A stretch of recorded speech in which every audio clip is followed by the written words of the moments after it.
दोस्तों आप सभी का एक बार फिर यूपीपीसीएस आरओ एआरओ सीरीज में स्वागत है। आज से एक नई सीरीज स्टार्ट हो रही है जिसमें हम subject wise to the point बात करेंगे और सभी सब्जेक्ट को कवर करेंगे। इसके साथ साथ जितने पीवाईक्यू आए हैं उनको भी देखेंगे और इसमें क्वेश्चंस क्या बन सकते हैं किस टॉपिक से उसको भी कवर करेंगे। बहरहाल आज का क्लास जो है पॉलिटी सेक्शन से स्टार्ट हो रहा है। आगे बढ़ने से पहले आपको बता दें, क्लासेस की अपडेट इन्फॉर्मेशन या पीडीएफ कुछ भी चाहिए आपको तो आपको टेलीग्राम चैनल ज्वाइन करना पड़ेगा। तो स्टडी एंड आईएएस नाम से है, आप यहाँ से मोबाइल से जो है डायरेक्ट स्कैन कर सकते हैं या फिर आप टेलीग्राम ऐप ओपन कर स्टडी एंड आईएएस जो है सर्च कर सकते हैं। और इसके अलावा ये हमारा फेसबुक पेज है, इस पर भी क्लासेस चलती हैं, इसको भी आप फॉलो कर सकते हैं। ये हमारी इंस्टाग्राम आईडी है। बहरहाल ये सब बातें हो गई। इसके अलावा क्लास को आगे बढ़ाने से पहले सबसे पहले हम बता दें कि इस क्लास में हम लोग क्या क्या सीखेंगे या क्या क्या पढ़ेंगे। तो देखिए, R O A R O की बात करें तो जहाँ तक तो उसमें टू द पॉइंट बातें पूछी जाती हैं और फैक्चुअल इन्फॉर्मेशन रहता है, लेकिन साथ ही साथ जो है अप्लाइड क्वेश्चन भी आते हैं। तो तभी की तरह आप लोग गलती ना करें कि फैक्चुअल ही रटते रहें। क्रोनोलॉजी को समझना बहुत ज़्यादा जरूरी रहता है, कई क्वेश्चन उससे आप सही हो जाते हैं। बहरहाल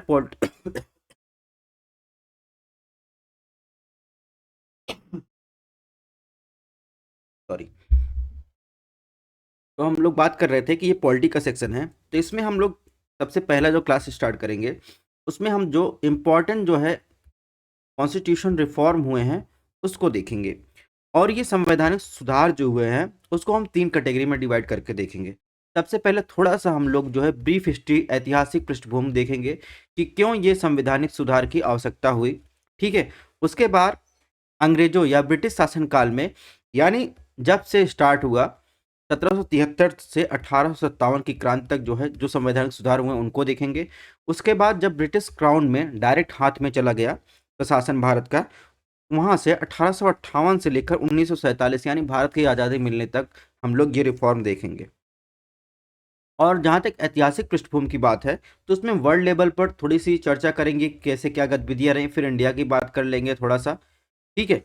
मुश्किल से 2-3 मिनट की बात करेंगे, फिर आ जाएंगे हम लोग अपने टॉपिक पर जो संवैधानिक रिफॉर्म की बात है। ठीक है। इसके बाद जो नेक्स्ट टॉपिक होगा, तो इसमें नेक्स्ट टॉपिक में हम लोग देखेंगे, जब रिफॉर्म की बात कर लेंगे तो उसके बाद संविधान निर्माण की प्रक्रिया के बाद बात करेंगे। और इसके अलावा जो इसी कॉन्स्टिट्यूशन निर्माण में कौन सी महत्वपूर्ण समितियां थी उनको देखेंगे और उससे रिलेटेड क्वेश्चन को भी देखेंगे। फिर भारत के प्रतीक चिन्ह के बारे में देखेंगे। इसके बाद जो इसका नेक्स्ट लेक्चर होगा उसमें हम प्रस्तावना से जो है क्लास की शुरुआत करेंगे। बहरहाल चलिए क्लास को आगे बढ़ाते हैं। तो दोस्तों थोड़ा सा बात कर लेते हैं ऐतिहासिक पृष्ठभूमि में। ऐतिहासिक पृष्ठभूमि की बात करें तो वर्ल्ड लेबर पर बात करें, जब कुस्तुतुनिया का विजय हुआ और पश्चिमी यूरोपीय देशों के लिए ये व्यापार का रास्ता जो था वो बंद हो गया, तो 15वीं सदी की बात है, तो वहाँ पर जहाज निर्माण और समुद्री यातायात बहुत ज़्यादा प्रगतिशील हो चुका था। और इसके अलावा यूरोप में या पश्चिमी यूरोप की बात करें, पुनर्जागरण काल था। लोग बहुत ज़्यादा जोश में भरे थे, उनको साहसिक कार्य यानी समुद्री यात्रा करना इन सब में ज़्यादा इंटरेस्ट था। और वो ऐसा काल था जो खोज का काल, महान खोज के काल के रूप में जाना जाता था।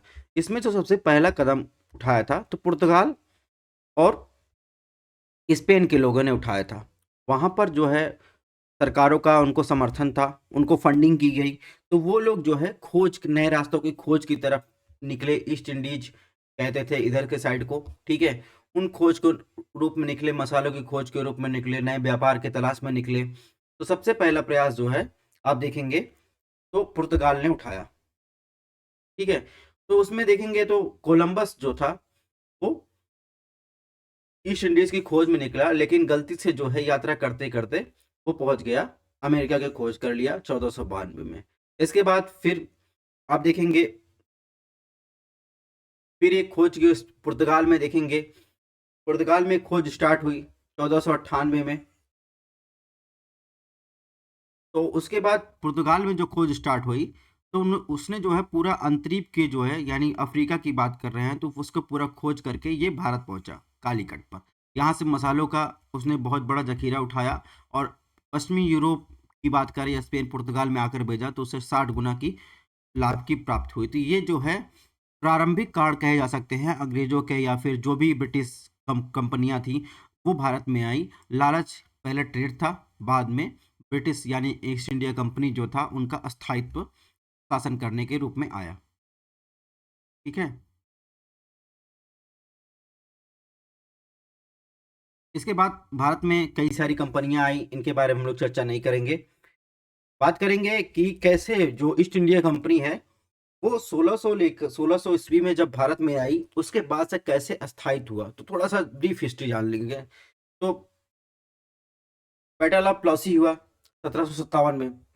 इसमें क्या हुआ, इसमें जो है आप देखेंगे तो इसमें जो है अंग्रेजी शासन की नींव पड़ी थी। फिर बैटल ऑफ बक्सर हुआ 1764 में।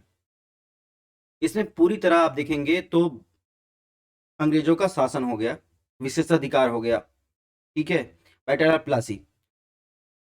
तो इस प्रकार देखेंगे 1764 के बाद 1765 में बंगाल में वास्तविक स्वामी कौन बन गए, अंग्रेज बन गए। और अंग्रेज ने बंगाल में दोहरी शासन व्यवस्था लागू कर दी। और इसके पहले बंगाल में 1707 में जो है बंगाल में बहुत बड़ा अकाल पड़ा था। 1707 में बहुत बड़ा अकाल पड़ा था। और जब ब्रिटिश शासन का क्राउन का या ईस्ट इंडिया कंपनी का राज आया तो उसमें क्या हुआ, दोहरी शासन व्यवस्था लागू कर दी, धन निकासी होने लगी, यानी जो कमर टूटी थी बंगाल की वो और टूट गई। ठीक है। तो ये सब परिणाम हुए। इसके अलावा प्रथम मैसूर युद्ध हुआ था 1767 से 69 के बीच, जिसमें अंग्रेजों की हार हुई। इसके अलावा वर्ल्ड लेवल पर भी एक कार्यक्रम चल रहा था जिसमें आप देखेंगे अमेरिकी उपनिवेश में, जिसमें जो है 1776 में वहां पर युद्ध छिड़ गया, जिसमें अंग्रेजों की हार होने लगी। इधर में प्रथम मैसूर युद्ध में अंग्रेजों की हार हुई। तो इसके डर से जो है इन्होंने जो है वारेन हेस्टिंग के कार्यकाल की बात करें तो इन्होंने रिफॉर्म लाया। तो ब्रिटिश कालीन प्रमुख संवैधानिक सुधार यहीं से स्टार्ट होता है। तो ये ब्रीफ हिस्ट्री हमने देख ली। अब हम देखेंगे कि इस रिफॉर्म को देखते हुए अंग्रेजों ने डर से जो है जो रिफॉर्म धीरे धीरे लाया ताकि ये सब ना हो, जो विश्व लेवल पर या भारत में मराठा युद्ध हो रहा था, इन सब चीजों को देखते हुए जो है रिफॉर्म थोड़ा थोड़ा लाया, उन्हीं को हम लोग देखेंगे। तो ब्रिटिश कालीन संवैधानिक सुधार में सबसे पहला रेगुलेटिंग एक्ट आया 1773 में।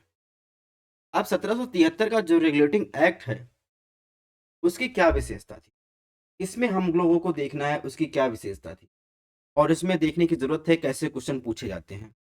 तो सबसे पहले इस एक्ट के दौरान क्या किया गया, ब्रिटिश सरकार द्वारा ईस्ट इंडिया कंपनी के कार्यों को नियमित और नियंत्रित करने की दिशा में पहला प्रयास किया गया।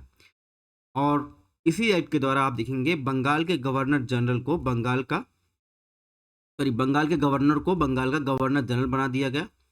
और उसके परामर्श 4 सदस्यीय कार्यकारी परिषद की यानी काउंसिल की गठन किया गया। और इसी एक्ट के द्वारा आप देखेंगे कि जो मद्रास और बम्बई गवर्नर के अधीन हो गए।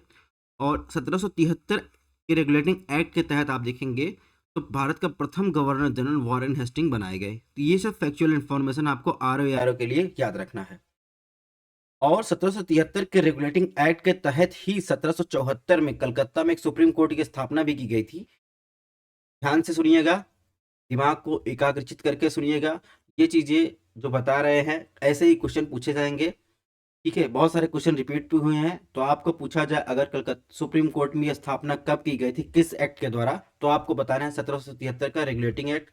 और 1774 में किया गया था, जिसमें एक मुख्य न्यायाधीश 3 अन्य न्यायाधीश थे। और उन मुख्य न्यायाधीश का नाम कभी कभी अगर पूछा जाए तो मुख्य न्यायाधीश का नाम था एलिजा इम्पे और 2 अन्य न्यायाधीश थे, उसका नाम था चेम्बर्स। और सॉरी 3 अन्य न्यायाधीश थे, लिमेस्टर और हाइड। ठीक है। नेक्स्ट इसकी विशेषता थी इस एक्ट की, कंपनी के कर्मचारी को निजी व्यापार करने और भारतीय लोगों से पारितोष यानी उपहार लेने पर प्रतिबंधित कर दिया गया। ठीक है। और इसी अधिनियम के तहत कोर्ट ऑफ डायरेक्टर जो कहाँ बैठता था, ब्रिटेन में, उसके माध्यम से ब्रिटिश सरकार अपनी कंपनी का शासन और अधिक सशक्त हो गया। तो ये हुआ 1773 के रेगुलेटिंग एक्ट के तहत। अब इससे संबंधित हम लोग क्वेश्चंस को देख लेते हैं, क्वेश्चंस कैसे पूछे जाते हैं। हालांकि हमने बता दिया आपको क्वेश्चंस कैसे आएंगे, लेकिन कुछ क्वेश्चंस हमने बनाए हैं उनको आपको देखना है क्वेश्चंस कैसे पूछे जाएंगे। तो पहला क्वेश्चन अगर बनेगा ऐसे तो पूछ लिया जाएगा, निम्नलिखित में किस अधिनियम के द्वारा ब्रिटिश सरकार द्वारा ईस्ट इंडिया कंपनी के कार्यों को नियमित और नियंत्रित करने की दिशा में प्रथम प्रयास किया गया था। 1773 का रेगुलेटिंग एक्ट, पिट्स इंडिया का 1813 का चार्टर अधिनियम, 1833 का चार्टर एक्ट। तो अभी आपको बताया कि जो पहला रिफॉर्म किया गया था, यानी कॉन्स्टिट्यूशनल रिफॉर्म की बात करें कंपनी के द्वारा, तो उसमें जो है 1773 का रेगुलेटिंग एक्ट द्वारा ईस्ट इंडिया कंपनी के कार्यों को नियमित और नियंत्रित करने का प्रथम प्रयास किया गया था। यहीं से शुरुआत होती है रेगुलेशन की, और ये चलता है 1857 जब विद्रोह हो जाता है, अंततः 1858 में जो है ये कंपनी के हाथ से निकलकर रेगुलेशन सीधे क्राउन के हाथ में चला जाता है। नेक्स्ट क्वेश्चन की बात कैसे पूछा, 1773 के रेगुलेटिंग एक्ट के संदर्भ में निम्नलिखित कथनों पर विचार कीजिए। इसमें पूछा है, इसमें कंपनी के कर्मचारियों को निजी व्यापार करने पर प्रतिबंध कर दिया गया। अभी मैंने बताया कि यहाँ पर लास्ट में मैंने बताया यही ऑप्शन दिया गया है। कोर्ट ऑफ डायरेक्टर के माध्यम सरकार जो है, यानी ब्रिटिश सरकार कंपनी का शासन करती थी। ठीक है, और इसके ऊपर ही लिखा है व्यापार करने और उपहार लेने प्रतिबंधित कर दिया गया। तो यही ऑप्शन इसमें दिया गया है। नेक्स्ट दूसरा ऑप्शन है, इस अधिनियम द्वारा नियंत्रण परिषद की स्थापना की गई, यानी कंट्रोलर काउंसिल की। ये बात जो है गलत है, कार्यकारिणी परिषद की स्थापना की गई थी। ठीक है, तो इसमें जो हो जाएगा सही वो ऑप्शन ए हो जाएगा। जहां तक अगर बात करें नियंत्रण परिषद की स्थापना, तो आगे आप देखेंगे 1784 में देखेंगे पिट्स इंडिया एक्ट आया था। पिट्स इंडिया एक्ट के द्वारा जो है ये जो स्थापना की गई थी नियंत्रण परिषद की, उसकी स्थापना की गई थी। ये चीजें भी आपको ध्यान रखने की जरूरत है। क्वेश्चन नंबर 3 में देखते हैं। इसमें पूछा है, वर्ष 1773 के रेगुलेटिंग एक्ट के प्रथम गवर्नर जनरल किसे बनाया गया। तो अभी मैंने बताया वारेन हेस्टिंग को जो है प्रथम गवर्नर जनरल बनाया गया था। नेक्स्ट क्वेश्चन की बात करें, किस अधिनियम के अंतर्गत कलकत्ता में एक सुप्रीम कोर्ट की स्थापना की गई। तो बेफिक्र होकर 1773 मानना है। लेकिन ये पूछे कब की गई, अगर 1774 ऑप्शन हो तो 1774 आपको मानना है, अगर एक्ट ना दिया हो तो। इसके अलावा क्वेश्चन नंबर 5 में देख 1773 के रेगुलेटिंग एक्ट के संदर्भ में निम्नलिखित कथनों पर विचार कीजिए। ऑप्शन है, इस अधिनियम के माध्यम से गवर्नर जनरल के परामर्श से तो 9 सदस्यीय कार्यकारिणी परिषद का गठन किया गया। अभी मैंने बताया था कितनी कार्यकारिणी परिषद था, 4 लोग थे। तो 4 लोग थे, तो ऑप्शन 1 गलत हो जाएगा। ऑप्शन 2 की बात करें, इस अधिनियम के द्वारा मद्रास बंबई के गवर्नर को बंगाल के गवर्नर जनरल के अधीन कर दिया गया। ये बात बिल्कुल सही है, तो इसमें ऑप्शन बी जो हो जाएगा वो सही हो जाएगा।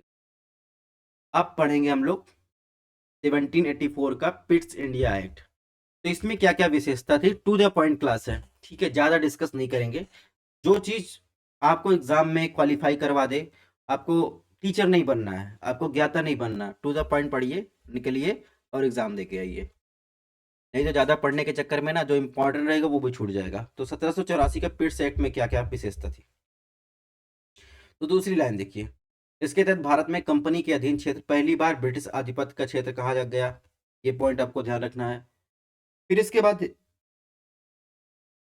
तीसरा पॉइंट इसमें है, इस अधिनियम के माध्यम से ब्रिटिश सरकार का कंपनी के कार्यों प्रशासन पर पूर्ण नियंत्रण हो गया। पहले तो नियंत्रण करने की कोशिश की गई, 1784 का एक्ट आते आते पूर्ण नियंत्रण हो गया। ठीक है, ब्रिटिश सरकार का। इसके बाद चौथा पॉइंट देखें, इसमें लिखा है बोर्ड ऑफ कंट्रोल, यानी नियंत्रण परिषद, जिसमें इसके पहले वाले क्वेश्चन में ऑप्शन दिया था, स्थापना की गई। ठीक है, जिसके माध्यम से ब्रिटिश सरकार भारत में कंपनी के नागरिक सैन्य राजस्व कार्यों के पूर्ण नियंत्रण रखती थी। ठीक है, अब इसमें जो लास्ट वाला पॉइंट है, इसके अतिरिक्त अभी भी भारत के व्यापार के साथ कंपनी का एकाधिकार बना रहा। उसे कंपनी के अधिकारियों के नियुक्त करने या हटाने का अधिकार प्राप्त था। भारत पर ब्रिटिश सरकार और कंपनी दोनों के शासन अर्थात द्वैध शासन की स्थापना हुई। आगे जाकर देखेंगे तो ये सारी चीजें चेंज हो जाती है, एकाधिकार समाप्त हो जाता है। ठीक है, यानी ब्रिटेन में ईस्ट इंडिया कंपनी के अलावा भी अन्य कंपनियों को भारत में व्यापार करने की छूट दी जाती है। आगे ये आएगा। ठीक है, तो 1813 का जो चार्टर एक्ट आता है उसमें आप देखेंगे सभी ब्रिटिश व्यापारियों को भारत में व्यापार करने की छूट प्रदान की गई। ईसाई धर्म प्रचारकों को भारत में धर्म प्रचार करने की स्वीकृति प्रदान की गई। कंपनी का भारतीय व्यापार पर एकाधिकार समाप्त हो गया। तो देखिए, ये इसीलिए कहा जाता है संवैधानिक या कॉन्स्टिट्यूशनल रिफॉर्म से कहा गया है। ठीक है, कि धीरे धीरे आप समझेंगे क्रोनोलॉजी, तो पहले जो चीज नियंत्रण रखी गई बाद में उसको हटाई गई। तो यही चीजें आपको दिमाग में बैठा के रखनी है, ऑप्शन इसी एक्ट से बनेगा। इसके बाद कंपनी की आय से भारतीयों की शिक्षा के लिए प्रतिवर्ष 1 लाख रुपए व्यय करने का प्रावधान किया गया। ये ऑप्शन कई बार पूछा गया है, और ये ऑप्शन भी सभी क्यों पूछ लेगा, किस एक्ट के माध्यम से यानी ईस्ट इंडिया कंपनी का जो है भारत में एकाधिकार समाप्त किया गया। उसमें दोनों ऑप्शन दे देगा, लेकिन पूर्णतः समाप्त किया जाए पूछे तो 1813 आपको लगाना है। अब बात करेंगे, इसमें क्वेश्चन देखते हैं क्या पूछा गया है। वर्ष 1784 में पिट्स इंडिया एक्ट के संदर्भ में निम्नलिखित कथनों पर विचार कीजिए, कौन सा सही है। ऑप्शन एक, इसका नाम ब्रिटेन के तत्कालीन युवा प्रधानमंत्री विलियम पिट के नाम पर रखा गया। ऑप्शन दो, इसके तहत भारत में कंपनी के अधीन क्षेत्र पहली बार ब्रिटिश आधिपत्य का क्षेत्र कहा गया। तो इसमें जो ये बताया गया है कि इसका नाम ब्रिटेन के तत्कालीन युवा प्रधानमंत्री विलियम पिट के नाम पर रखा गया, ये बात सही है, ठीक है। और इसके अलावा दूसरा भी ऑप्शन सही है, ठीक है, इसमें ऑप्शन बी सही हो जाएगा। हालांकि जो मैंने इसमें कहा कि ये विलियम पिट, तो इससे ज़्यादा क्वेश्चन, लेकिन ऐसे ही क्वेश्चन इसको डाल दिया गया ताकि आपका ये भी कहीं ना कहीं अगर पूछ लिया जाए, मूड है उसका, तो आपको पता रहे, ठीक है। नेक्स्ट क्वेश्चन की बात करें, बोर्ड ऑफ कंट्रोल के संदर्भ में निम्नलिखित कथनों पर विचार किए, इसकी स्थापना 1792 में की गई। अभी मैंने बताया कि बोर्ड ऑफ कंट्रोल की स्थापना पिट्स इंडिया एक्ट 1784 के माध्यम से की गई, ना कि 1792। तो ऑप्शन एक गलत हो जाएगा, तो एक जहां हो एलिमिनेट कर दीजिए। इसके बाद पूछा, इसके माध्यम से ब्रिटिश सरकार भारत में कंपनी के नागरिक सैन्य राजस्व कार्यों को पूर्ण नियंत्रण रखती थी, ठीक है। तो इसमें ये बात बिल्कुल सही है, यानी अगर देखेंगे इसमें ऑप्शन डी सही हो जाएगा। नेक्स्ट क्वेश्चन की बात करें, क्वेश्चन नंबर 8 पूछा है, पिट्स इंडिया एक्ट के संदर्भ में निम्नलिखित कथनों पर विचार की, इसके अंतर्गत भारत के साथ व्यापार पर कंपनी का एकाधिकार बना रहा। ऑप्शन दो, इसमें द्वैत शासन का भाव निहित था। चलिए बताइए इसका कौन सा आंसर सही होगा। अभी हमने बताया पिट्स इंडिया एक्ट के संदर्भ में आप देखेंगे, तो यहाँ पर देखेंगे तो अभी भी भारत के साथ कंपनी का व्यापार एकाधिकार बना रहा। और आप देखेंगे द्वैत शासन की स्थापना इसमें, यानी इसमें द्वैत शासन मतलब ब्रिटिश सरकार भी अपना शासन चलाती थी, कंपनी दोनों का शासन चलता था, द्वैत शासन इसे कहा जाता, तो द्वैत शासन का भाव बना रहा। इस प्रकार इसमें आप देखेंगे ऑप्शन ए सही हो जाएगा।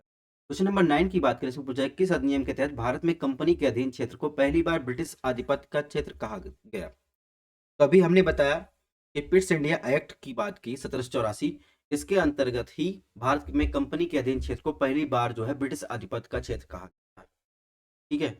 अब क्वेश्चन नंबर 10 की बात कर लेते हैं, इसमें पूछा किस अधिनियम के तहत सभी ब्रिटिश व्यापारियों को भारत में व्यापार करने की छूट प्रदान की गई। 1773 regulating act 1784, Pitt's India 1813, charter अधिनियम 1833, चार्टर अधिनियम। तो आपको बताना है किस एक्ट के तहत। इसमें देखेंगे जो वर्ष 1813 में चार्टर अधिनियम के द्वारा जो है ये छूट प्रदान की गई थी सभी ब्रिटिश व्यापारियों को, ठीक है। 1784 में छूट नहीं थी, लेकिन 1813 में ये छूट प्रदान की गई थी। कंपनी के एकाधिकार को क्या किया गया था, समाप्त कर दिया गया था। एकाधिकार जो है कंपनी के एकाधिकार को समाप्त कर दिया गया, 1784 तक ये था। बाकी चीज़ें हमने बता दी, कंपनी के अपने आय से जो है 1 लाख रुपए जो है भारत में शिक्षा के ऊपर खर्च करना था।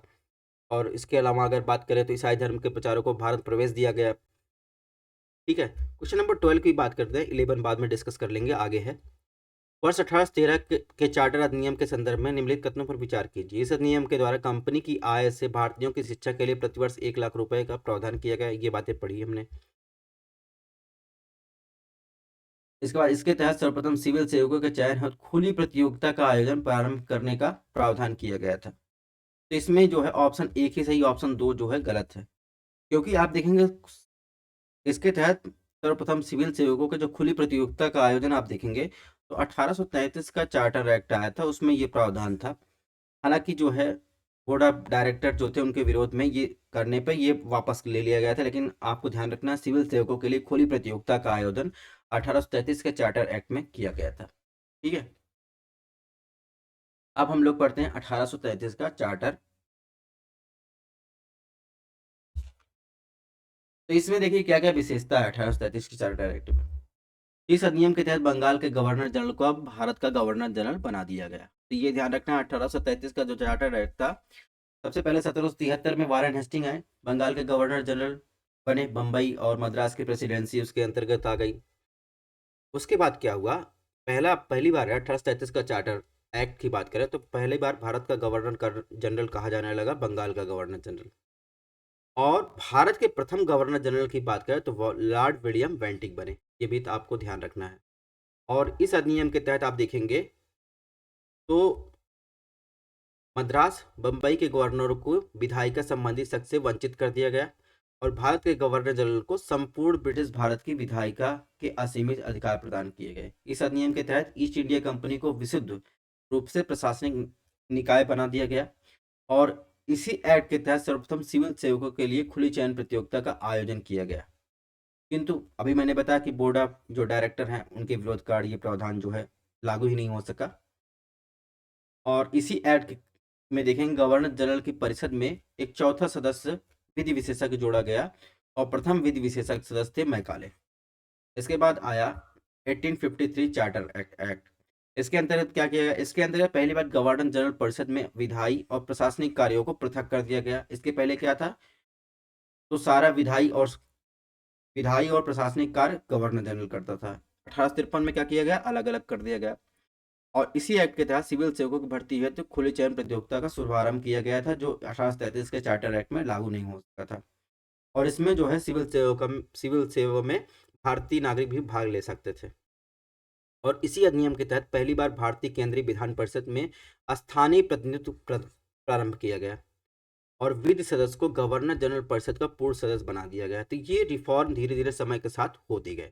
अभी आप 1853 तक पहुंचे हैं और 1857 तक आते आते तो 1858 आएगा जब क्राउन के हाथ में कंपनी का शासन या भारत का शासन पूरा चला जाएगा। तो आप देखेंगे कैसे रिफॉर्म हुए 1947 तक। तो बहुत सारे बहुत बड़े बड़े रिफॉर्म हुए, ये छोटी चीज़ें आपको लग रही हैं लेकिन जब आप क्रोनोलॉजी एक समझेंगे कि कैसे कंपनी के शासन के बाद हम लोग आज़ादी पाए हैं तो आप समझ पाएंगे कि इसकी इंपॉर्टेंस कितनी है। इसका आप देखेंगे, आप कहेंगे इतिहास पढ़ा, इतिहास नहीं है, इस इतिहास से ही पॉलिटी बनी है। इतिहास कुछ अलग नहीं है, इतिहास ही है जो आपको यही चीज़ें पॉलिटी में पढ़नी, यही चीज़ें जो है आपको पॉलिटी यहीं से स्टार्ट होगी। इतिहास इसके और आगे से एंशिएंट से स्टार्ट, लेकिन मॉडर्न तो यहीं से स्टार्ट होगा।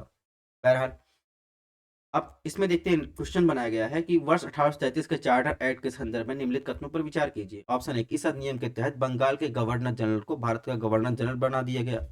ये बात तो बिल्कुल सही है। इसके तहत भारत के प्रथम गवर्नर जनरल लॉर्ड मैकाले बने। अभी हमने बताया था कि भारत के प्रथम governor general Lord William Bentinck बने थे। अभी हमने इसकी चर्चा की थी, फिर से चर्चा कर देते हैं। लेकिन गवर्नर जनरल परिषद की बात करें तो चौथा सदस्य जो विधि विशेषज्ञ जो है मैकाले भी इसमें अस्थायी कर दिया गया। ये भी आपको ध्यान रखना है। तो भारत के प्रथम गवर्नर जनरल की बात कर रहा है। मैकाले क्या थे? मैकाले ये थे गवर्नर जनरल काउंसिल में एक चौथे सदस्य के रूप में शामिल थे। इस प्रकार इसमें ऑप्शन 2 गलत हो जाएगा, ऑप्शन 1। क्वेश्चन नंबर 14 की बात करते हैं। चार्टर एक्ट 1833 या 1833 के संदर्भ में विचार कीजिए। ऑप्शन 1, इस अधिनियम के माध्यम से मद्रास बम्बई के गवर्नर के विधायिका संबंधी सख्त से वंचित कर दिया गया। ऑप्शन 2, इसके द्वारा भारत के गवर्नर जनरल को संपूर्ण ब्रिटिश भारत की विधायिका का असीमित अधिकार प्रदान किए गए। तो इसमें जो है आप देखेंगे दोनों ही बातें सही हैं। नेक्स्ट क्वेश्चन में पूछा गया है कि इस अधिनियम के तहत ब्रिटिश ईस्ट इंडिया कंपनी को विशुद्ध रूप से प्रशासनिक निकाय बनाया गया। तो इसकी चर्चा हम लोग ऊपर ही कर चुके हैं। वो एक्ट कौन सा है? आंसर दीजिए। वो एक्ट है 1833 का चार्टर एक्ट। ठीक है। नेक्स्ट क्वेश्चन की बात इसने पूछा, निम्नलिखित में किस अधिनियम के तहत गवर्नर जनरल परिषद में चौथा सदस्य विधि विशेषज्ञ के रूप से शामिल किया गया? तो ये देख रहे हैं क्वेश्चन कैसे भी पूछ ले, पढ़ना तो वही है, मैकाले ही क्वेश्चन घुमा फिरा के पूछ ले कि इस एक्ट के माध्यम से शामिल किया गया था, वो चौथा विधि सदस्य कौन सा था, मैकाले ने क्या रिफॉर्म लिए, तो ये चीजें पूछता रहेगा। लेकिन है 1833 का चार्टर एक्ट। नेक्स्ट क्वेश्चन पूछा गया, निम्नलिखित में कौन सा नियम के तहत पहली बार गवर्नर जनरल परिषद में विधायी और प्रशासनिक कार्यों को पृथक कर दिया गया? तो इसको भी आपको पता है, 1853 का चार्टर एक्ट था, 1833 के बाद 1853। नेक्स्ट की बात कैसे में पूछा, 1853 के चार्टर एक्ट के बारे में पूछ लिया गया है। इस अधिनियम के तहत सिविल सेवकों की भर्ती एवं चयन खुली प्रतियोगिता का शुभारंभ किया गया और ऑप्शन 2 दिया, इस अधिनियम के तहत अंतर्गत पहली बार भारतीय केंद्रीय विधान परिषद में स्थानीय प्रतिनिधित्व प्रारंभ किया है। कौन सा कथन सही नहीं है इसमें? तो ये चीज़ें आपको ध्यान रखना है। इसमें देखेंगे दोनों बातें सही है, लेकिन इसमें पूछा सही नहीं है तो इसमें ऑप्शन डी जो हो जाएगा वो सही हो जाएगा। नेक्स्ट क्वेश्चन पूछा गया है, निम्नलिखित में किस अधिनियम के तहत विधि सदस्य को गवर्नर जनरल परिषद का पूर्ण सदस्य बना दिया गया? विधि सदस्य वो कौन सा था? चौथा वो आए थे मैकाले, उनको पूर्ण सदस्य बना दिया गया। तो आपको बताना है किस एक्ट के माध्यम से। तो आप देखेंगे इसमें जो 1853 का चार्टर एक्ट था उसके माध्यम से पूर्ण सदस्य बना दिया।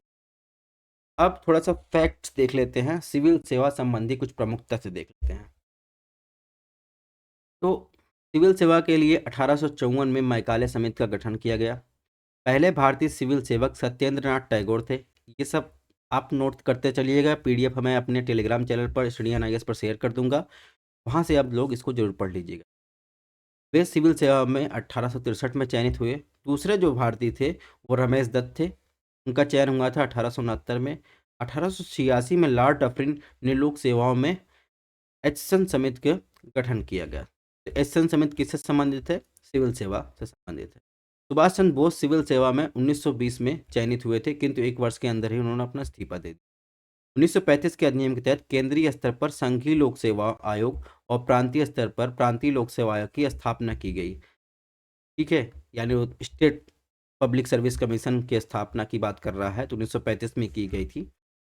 अब भारत में सिविल सेवाओं में सुधार के लिए बनी प्रमुख समितियों की बात करें, कोठारी समिति बनी है 1976 में, सतीश चंद्र समिति बनी है 1989 में, हेटा समिति बनी है 2004 में। तो ये सब चीज़ें आपको दे दी गई। अब इससे क्वेश्चंस पूछे गए हैं कि भारत में सिविल सेवा सुधार संबंधित सतीश चंद्र समिति ने किस वर्ष अपनी रिपोर्ट प्रस्तुत की? सतीश चंद्र समिति अभी मैंने बताया 2004 में अपनी रिपोर्ट प्रस्तुत की। क्वेश्चन नंबर 21 की बात करें, भारतीय सिविल सेवा के संदर्भ में निम्नलिखित कथनों पर विचार कीजिए। ऑप्शन 1, सिविल सेवा के लिए 1854 में मैकाले समिति का गठन किया गया। ऑप्शन 2, पहले भारतीय सिविल सेवक रमेश चंद्र दत्त थे। अभी हमने बताया कि पहले भारतीय सिविल सेवक कौन थे? सत्येंद्र नाथ टैगोर थे, और रमेश दत्त की जहां तक बात है वो सेकंड या दूसरे थे। ठीक है, तो इस प्रकार इसमें ऑप्शन 2 गलत हो जाएगा और इसमें केवल और केवल ऑप्शन 1 सही हो जाएगा। नेक्स्ट क्वेश्चन देखते हैं, इससे पूछा है वर्ष 1886 में लॉर्ड डफरिन द्वारा गठित एचसन समिति किससे संबंधित? लोक सेवाओं की अधिकतम न्यूनतम आयु से प्रांतीय लोक सेवा स्थापना, विभागीय व्यवस्था के विस्तार, अकाल संहिता निर्माण। तो आप देखेंगे लोक सेवाओं के अधिकतम एवं न्यूनतम आयु यानी लोक सेवा से संबंधित है एचसन समिति 1886 में लॉर्ड डफरिन द्वारा। अब ये तो हम लोगों ने पढ़ लिया, कहाँ तक पढ़ा? आप देखेंगे 1853 के बाद आप देखेंगे 1858 आया। 1857 में विद्रोह हुआ था। उसके फलस्वरूप क्या हुआ, अब जो भी संवैधानिक सुधार थे वो ब्रिटिश क्राउन के शासन के अधीन आ गए। ठीक है, अब देखिए कैसे रिफॉर्म हुआ ब्रिटिश क्राउन ने क्या क्या रिफॉर्म किया उसके बारे में हम लोग देखते हैं। जब 1857 की क्रांति हुई उसके बाद क्रांति चली काफ़ी लंबे समय तक, फिर 1858 में उसको देखते हुए, विद्रोह को देखते हुए क्राउन ने सीधे अपने हाथ में शासन लिया। उसके बाद क्या क्या घटनाएं घटी, चलिए उसको देख लेते हैं। तो भारत में कंपनी शासन को समाप्त कर शासन का उत्तरदायित्व ब्रिटिश संसद यानी क्राउन को सौंप दिया गया। ठीक है, तो 1858 के अंतर्गत इसके बाद भारत में बोर्ड ऑफ कंट्रोल और कोर्ट ऑफ डायरेक्टर को समाप्त कर दिया गया, जो ब्रिटेन में बैठकर मजे लेते थे। अतः द्वैत शासन जो है समाप्त हो गया, यानी वहां पर बोर्ड ऑफ कंट्रोल ब्रिटिश से, यहाँ पर जो है कंपनी शासन करते थे, उस शासन को समाप्त कर दिया।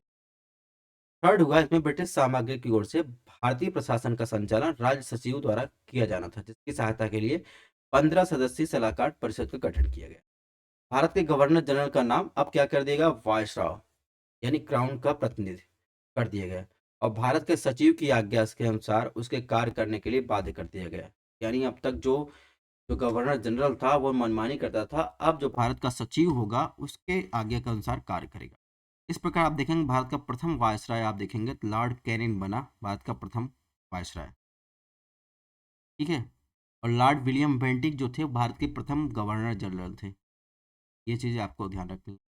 भारतीय मंत्री के वायसराय को गुप्त पत्र व्यवहार तथा ब्रिटिश संसद में प्रतिवर्ष भारतीय बजट पेश करने का अधिकार दिया गया। तो ये पहला कॉन्स्टिट्यूशनल रिफॉर्म था जब सत्ता जो है ब्रिटिश क्राउन के अधीन गई कंपनी के हाथ से निकलकर। अब इससे संबंधित क्वेश्चन देख लेते हैं। अब इससे संबंधित क्वेश्चन की बात करें तो इसमें वर्ष 1858 में भारत शासन अधिनियम के संदर्भ में निम्नलिखित कथनों पर आपको विचार करना है। तो बताइए, ऑप्शन 1 दिया गया, इसके द्वारा भारत में कंपनी के शासन को समाप्त कर दिया गया और इस अधिनियम में विभागीय प्रणाली को मान्यता प्रदान की गई। तो आपने कहीं इसमें पढ़ा कि विभागीय प्रणाली को मान्यता प्रदान की गई हो?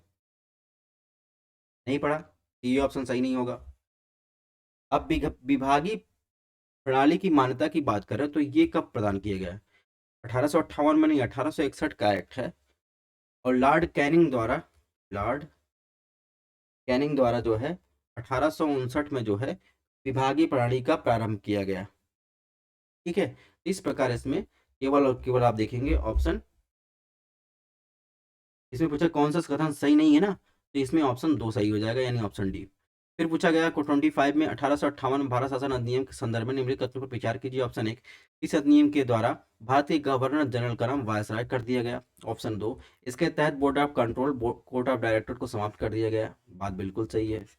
महारानी ने कहा सब समाप्त करो, ये लोग बहुत मनमौजी कर रहे हैं, सब समाप्त कर दिया गया। महारानी ने कहा अब तक कंपनी ने खून चूसा, अब हम बैठ के हम पूरा चूसेंगे।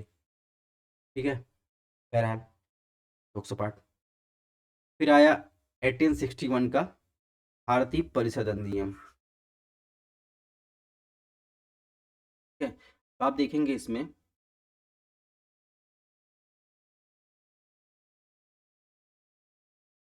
तो देखते हैं इसमें इसके तहत क्या किया गया, वायसराय की विधान परिषद की संख्या में वृद्धि की गई। अब क्या था, जो काउंसिल पहले 5 लोग चलाते थे या 4 लोग चलाते थे, सॉरी 4 लोग चलाते थे, अब इसमें न्यूनतम संख्या 6 कर दी गई, अधिकतम 12 कर दी। ठीक है, जिसमें कम से कम आधे सदस्य गैर सरकारी होना आवश्यक था। पहले जो कितनी संख्या थी, 4। अब इस अधिनियम के तहत मद्रास बंबई प्रेसिडेंसियों को विधायी शक्तियां उन्हें पुनः प्रदान कर दी गई, उनका विकेंद्रीकरण कर दिया गया, जो पहले उनसे छीन ली गई थी। और वायसराय को विधायी कार्यों के नए प्रांतों का निर्माण करने, नवनिर्मित प्रांतों के गवर्नर, लेफ्टिनेंट गवर्नर नियुक्त करने का अधिकार दिया गया। फिर क्या किया गया, वायसराय जो काउंसिल थी उसकी संस्तुति के बिना अध्यादेश जारी करने का अधिकार वायसराय को प्राप्त कर दिया। यानी जो ये काउंसिल बनी उसमें अगर वायसराय चाहे तो बिना काउंसिल की अनुमति से अध्यादेश जारी कर सकता है, और ऐसे अध्यादेश वर्तमान 6 माह की अवधि तक चलते हैं। जैसे अगर बात करें, जैसे इसकी काउंसिल फॉर एग्जांपल बात करें, संसद जो है सत्र में नहीं है तो सरकार चाहे राष्ट्रपति जो है, या सरकार कह ले राष्ट्रपति कह ले, वो अध्यादेश जारी कर सकता है, कोई भी कानून बना सकता है। ठीक है, और इस अधिनियम के तहत लॉर्ड कैनिंग द्वारा 1859 में विभागीय प्रणाली की शुरुआत की गई, जिसकी जो क्वेश्चन अभी आगे पूछा गया था। फिर आया भारतीय परिषद अधिनियम 1892। इसने पूछा विधि निर्मात्री संस्थाओं को प्रश्न पूछने, बजट पर बहस करने का अधिकार दिया गया, लेकिन मतदान करने का अधिकार नहीं दिया गया। इसके माध्यम से केंद्रीय और प्रांतीय विधान परिषदों को अतिरिक्त यानी गैर सरकारी सदस्यों की संख्या में वृद्धि की गई थी। ठीक है, पहले क्या था, आधे आधे थे, अब जो है आधे से ज्यादा किया गया। अब इससे क्वेश्चन देख लेते हैं। इससे क्वेश्चन पूछा गया 1861 का भारत परिषद अधिनियम के संदर्भ में निम्नलिखित कथनों पर विचार कीजिए। ऑप्शन 1, इसके द्वारा वायसराय को परिषद की संस्तुति के अध्यादेश जारी करने का अधिकार प्रदान था, यानी परिषद की जो है सहमति लेनी पड़ती थी। ऑप्शन 2, इस अधिनियम के तहत मद्रास बंबई प्रेसिडेंसी को विधायी शक्तियां पुनः प्रदान कर दी। तो इसमें ऑप्शन 1 जो है गलत है, क्योंकि इसमें जो काउंसिल थी उसकी यानी अनुमति नहीं लेनी पड़ती थी, अगर वायसराय चाहे तो अध्यादेश जारी कर सकता था। इस प्रकार इसमें कौन सा सही है, ऑप्शन बी सही हो। क्वेश्चन नंबर 27 की बात करते पूछा निम्नलिखित में इसे भारत का विभागीय प्रणाली शुरुआत करने का जन्मदाता माना जाता है। तो अभी कितनी बार मैंने बताया कि विभागीय प्रणाली की शुरुआत जो है लॉर्ड कैनिंग ने शुरू की। नेक्स्ट क्वेश्चन की बात कैसे पूछा, इस अधिनियम के द्वारा कथन दिया गया है कि वायसराय को विधायी कार्यों हेतु नए प्रांतों का निर्माण, नवनिर्मित प्रांतों के गवर्नर या लेफ्टिनेंट गवर्नर जनरल की नियुक्ति करने का अधिकार प्रदान किया गया इस अधिनियम के तहत। चलिए इसका आंसर दीजिए। 1861 का भारत परिषद अधिनियम था, उसके द्वारा जो है ये अधिकार दिया गया वायसराय को। फिर भारतीय परिषद अधिनियम 1892 के संदर्भ में आपको विचार करना है। ऑप्शन 1, इस अधिनियम के द्वारा विधि निर्मात्री संस्थाओं को बजट पर बहस करने, मतदान करने का अधिकार प्रदान किया गया। ऑप्शन 2, इसके माध्यम से केंद्रीय प्रांतीय विधान परिषदों को गैर सरकारी सदस्यों की संख्या में वृद्धि कर दी गई। कौन सा कथन सही है? इसमें जो है आप देखेंगे, जो इसमें ऑप्शन 1 है वो गलत है।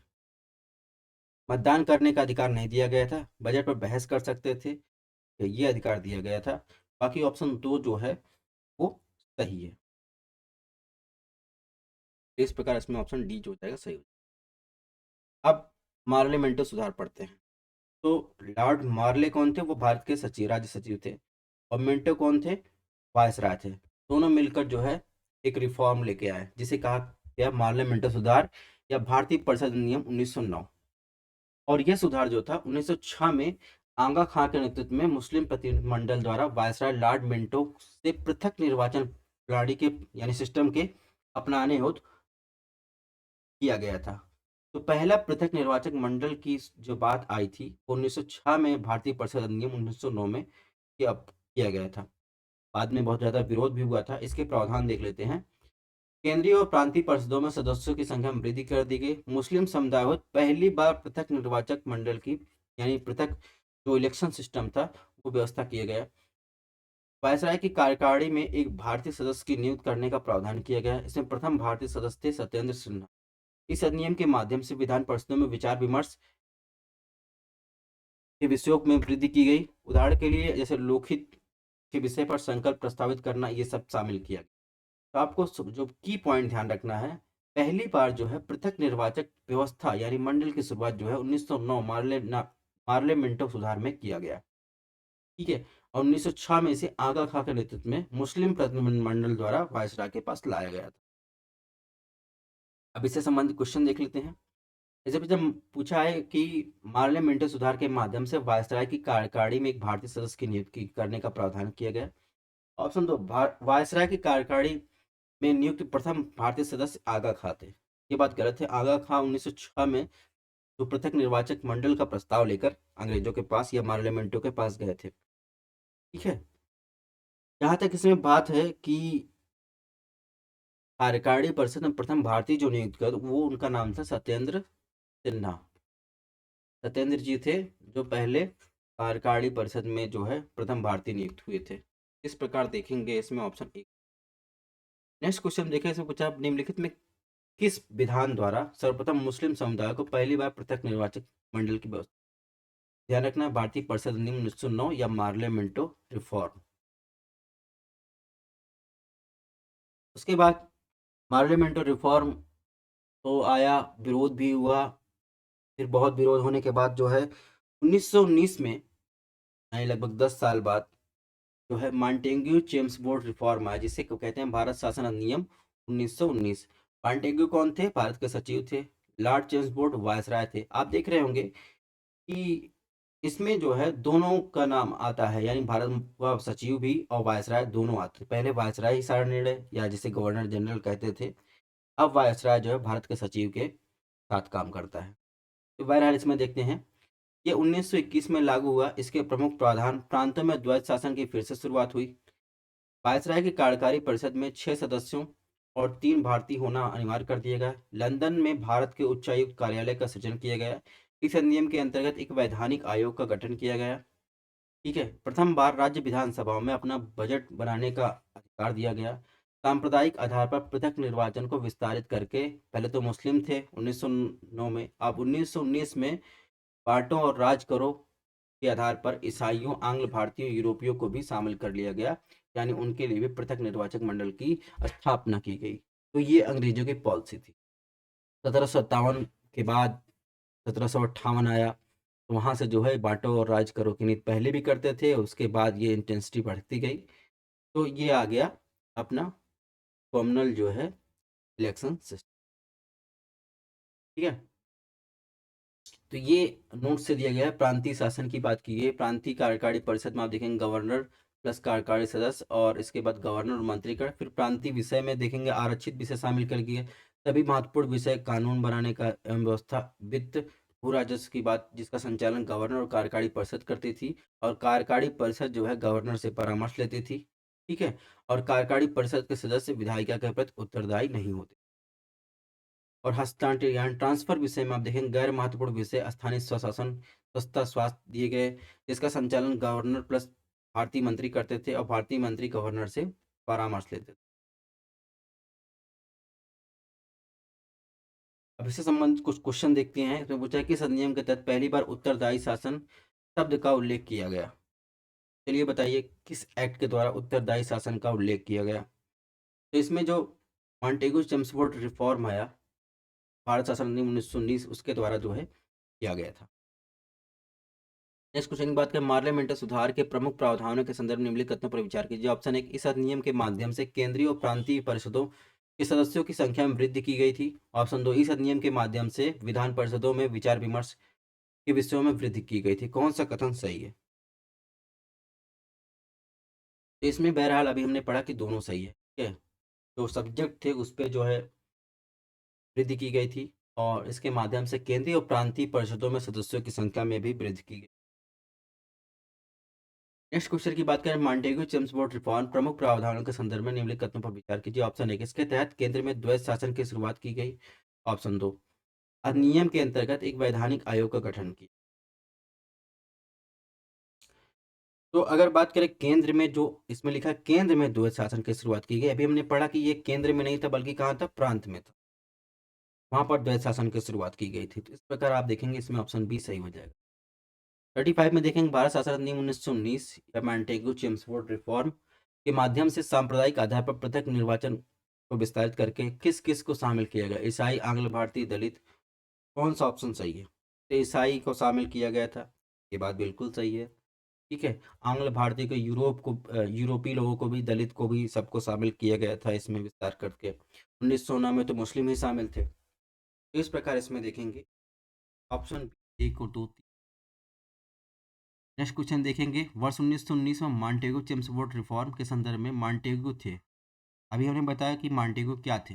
एक तो भारत का मुख्य सचिव था, एक वायसराय थे। ठीक है, तो मॉन्टेगू को क्या कहेंगे? तो मॉन्टेगू जो थे वो भारत के सचिव थे, और चेम्सफोर्ड क्या थे? वो भारत के वायसराय थे। ये चीज़ें भी। फिर आया most important constitutional reform under the crown Raj, Bharat शासन अधिनियम 1935, जो भारत के संविधान में लगभग विशेषताएं शामिल की गई। इसमें दिखा गया केंद्र में द्वैध शासन की व्यवस्था की गई। ठीक है, संघीय विषयों को दो भागों में बांट दिया गया, संरक्षित, हस्तांतरित। संरक्षित विषय प्रशासन गवर्नर जनरल और संघीय व्यवस्थापिका के प्रति उत्तरदायी नहीं था। हस्तांतरित जो सब्जेक्ट थे उसमें गवर्नर जनरल व मंत्रियों को सौंपा गया। इस अधिनियम में एक अखिल भारतीय संघ की स्थापना की गई, यानी यूनियन पब्लिक सर्विस कमीशन। और इसके अलावा प्रांतों में द्वैध शासन को समाप्त कर प्रांतीय स्वायत्तता व्यवस्था की गई। प्रांतीय विधानमंडलों का विस्तार किया गया। प्रांतों में 11 में से 6 विधानमंडलों को द्विसदनी व्यवस्थापित किया, यानी अगर बात करें विधानसभा और विधान परिषद की शुरुआत की गई। और इसी ये की पॉइंट याद रखिएगा, बर्मा वर्तमान म्यांमार में भारत से अलग कर दिया गया इसी एक्ट के माध्यम से। इसके बाद इस अधिनियम के तहत 1937 में एक संघीय न्यायालय और आरबीआई की स्थापना हुई। फिर 1958 में स्थापित भारतीय परिषद को क्या किया गया? समाप्त कर दिया गया 1935 के।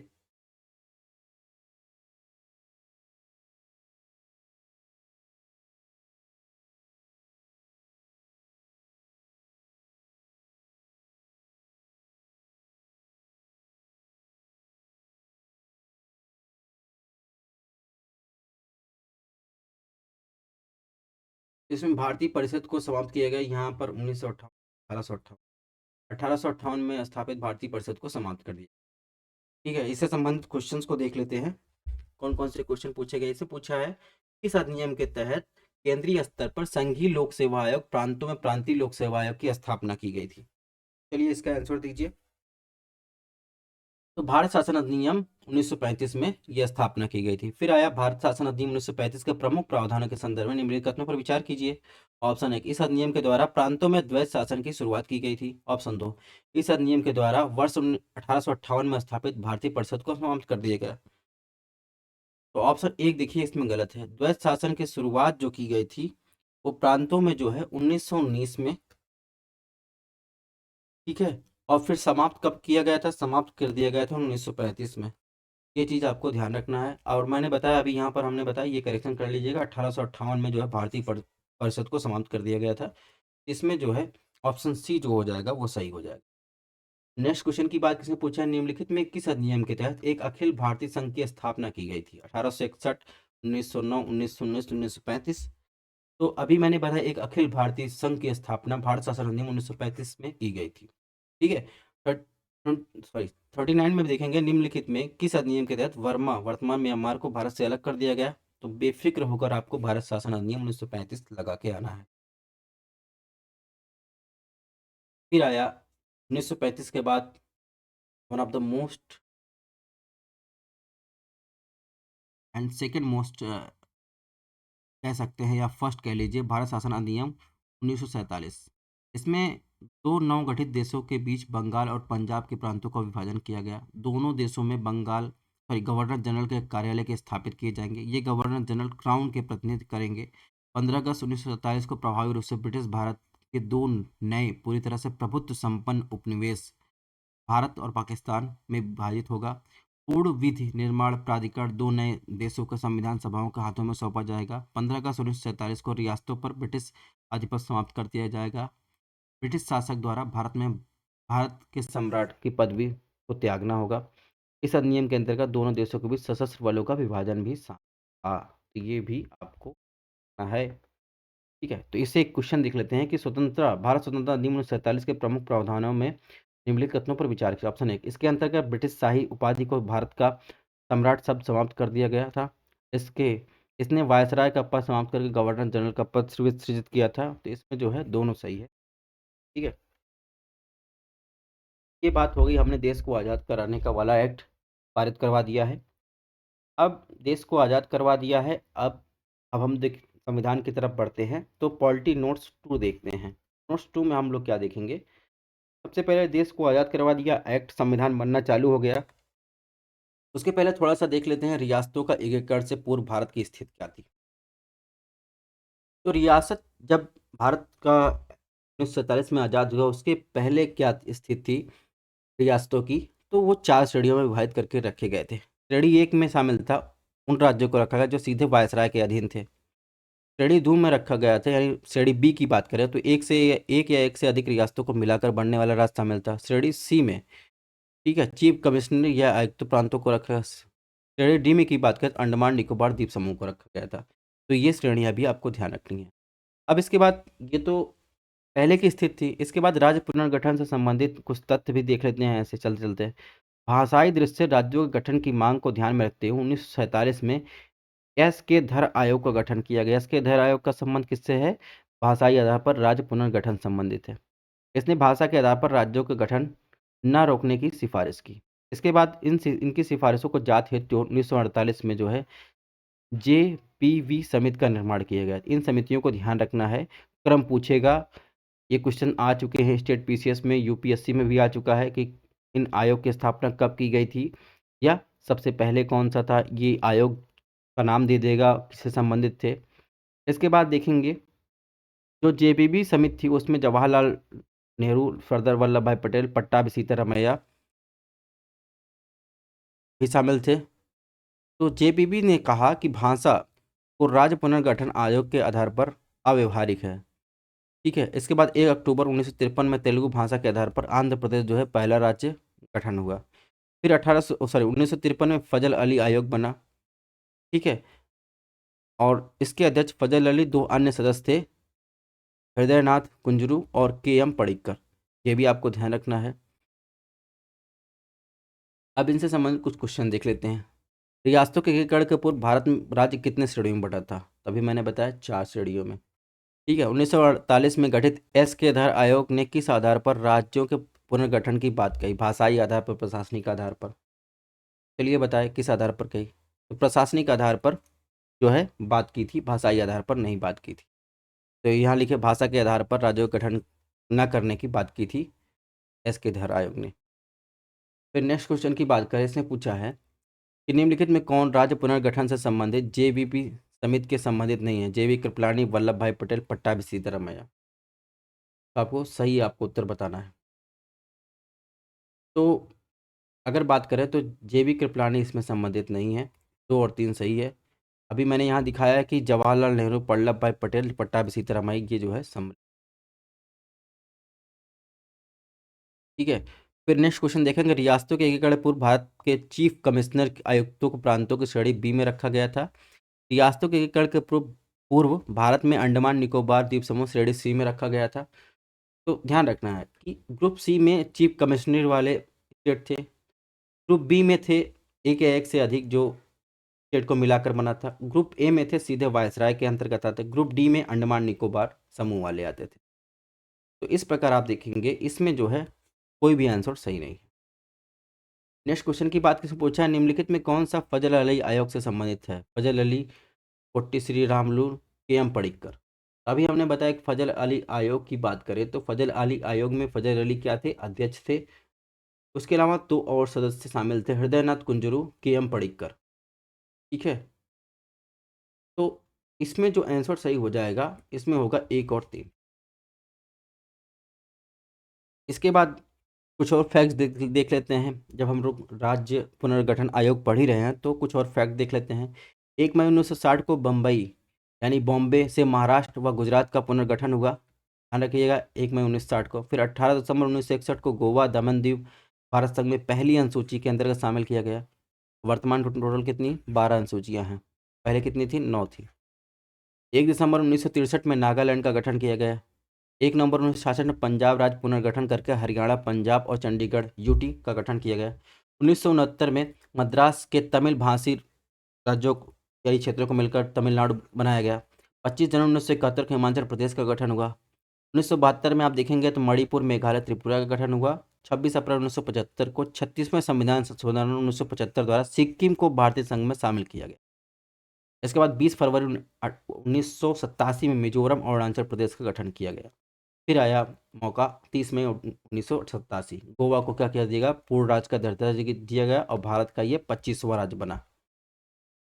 ठीक है, अब अंतिम 4 राज्यों का गठन किया गया लेटेस्ट।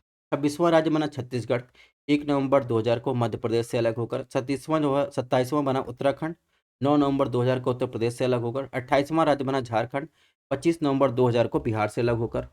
फिर 29वां राज्य बना तेलंगाना, 2 जून 2014 को आंध्र प्रदेश से अलग होकर। ये लेटेस्ट राज्य है, 29वां राज्य। इसके अलावा यूटी की संख्या वर्तमान में बढ़ गई है क्योंकि 31 अक्टूबर 2019 को जम्मू कश्मीर राज्य को अलग करके जम्मू कश्मीर और लद्दाख को 2 यूटी बना दी गए। तो वर्तमान में जो है 28 राज्य हैं और 8 केंद्र शासित प्रदेश हैं।